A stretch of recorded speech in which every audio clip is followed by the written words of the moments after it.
Hello and welcome to What's Gaming. Today I'm going to do a brief review of Police Simulator Patrol Officers. Police Simulator Patrol Officers is an open-world police simulation game developed by Acer Interactive and published by Astragon Entertainment.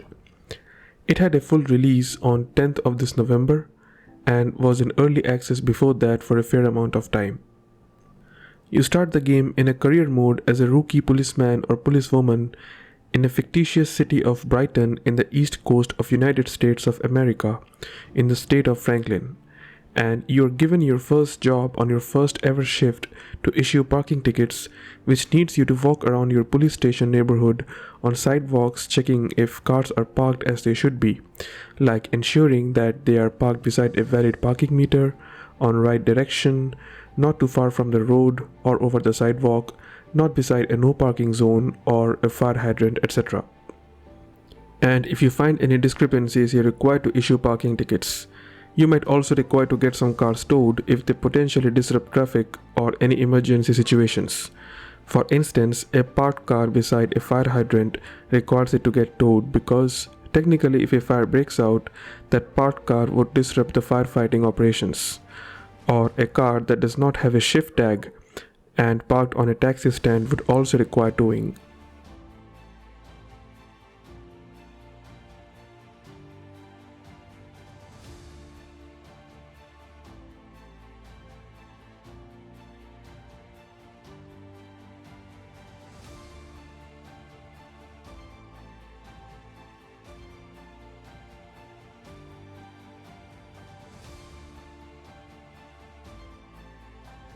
To get more details on what warrants towing or not, you could refer to its extensive handbook, which mentions almost everything about the game, and also an interesting insight about how real policemen work and refer to while they are on duty. Issuing parking tickets correctly will increase your shift points or SP. Do it wrong and it will deduct your conduct points or CP. And when your conduct points reaches 0, you get fired and would have to restart your day. You start with 100 conduct points on every new shift and each incorrect action would cost you those points. On the other hand, shift points or SP are rewards for every right action you make. Even greeting back civilians would grant you few shift points. Along with issuing parking tickets, you are also required to keep checks on civilians walking around the streets and reach out to them if they are found littering, jaywalking, drinking in public, or any suspicious behavior like randomly running around the street as they could possibly have an open warrant or they are fleeing with any stolen items, etc. But if you ever feel suspicious, do not hesitate to check out, as they might carry something illegal like unlicensed weapons or narcotics.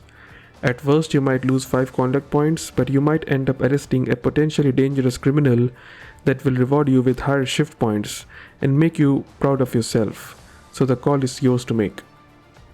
You also have access to police database which will give you more information about the vehicle and person, like if their ID, registration and insurance is valid or expired, or do they have any criminal history or open warrant, etc., which will help you make more informed decision. Sometimes you would not find any data on a person's ID in the police database, which means they are carrying fake IDs, and this warrants an arrest. Also, you could check out the handbook, which would tell you the conditions or list of reasons that warrants an arrest. That includes carrying fake IDs, stolen IDs, illegal weapons, narcotics, etc.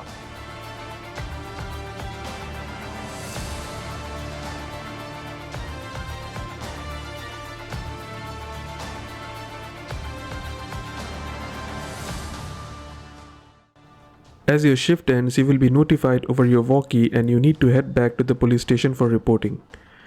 You could still adhere to your duties en route like any good cop would, like issuing parking tickets or making sure that civilians are following the rules, but do not exceed too much over your shift time as you might not get shift points for it. After you choose to end the shift, you log back to your computer that will generate your day report with all encounters you made that gave you shift points and the ones that reduce conduct points. It's good to analyze why you lost conduct points to give you more clarity of the actions you might need to avoid. And after all that, you gain stars, that is, you level up, and with each star you unlock new items, your ability to use your police car to go on long patrols, attend to accident callouts, etc.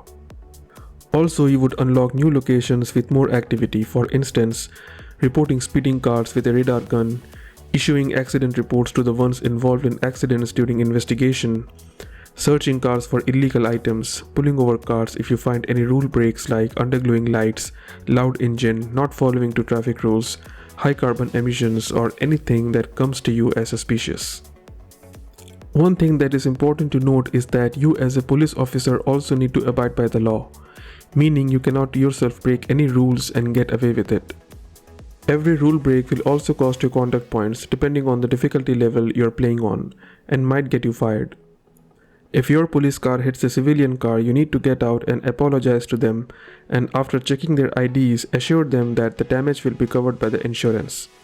And if they're hurt, you would need to call an ambulance ensuring safety of the injured civilian. Some players may find it boring after issuing few tickets, finding or warning few people, reporting few speeding cars, interviewing few people, but I think this is a great way to see and appreciate what our policemen go through day in and out. Of course, it might not be super accurate, but if you ever wanted to play as a cop, this game at this point of time is the best you can get in comparison with other police simulator games on the market like Autobahn or Patrol Duty, whose ratings and experiences are not as good as this game, at least at this moment. Like I mentioned previously, it also has a very extensive handbook which mentions almost everything about the police simulator game, taken from real-life police guidelines, ranging from explaining the difference between a probable cause and a reasonable suspicion, and what warrants frisking civilians, pulling over cars, etc. Now on to some downsides. This game is a little buggy. It's not perfect or polished as you might expect for a full release, and you might find some discomfort with freezing issues and funny running style with analog controller. You may also notice some graphical glitches. I hope the developers would take account of all this and fix them sooner than later, and also bring more content eventually.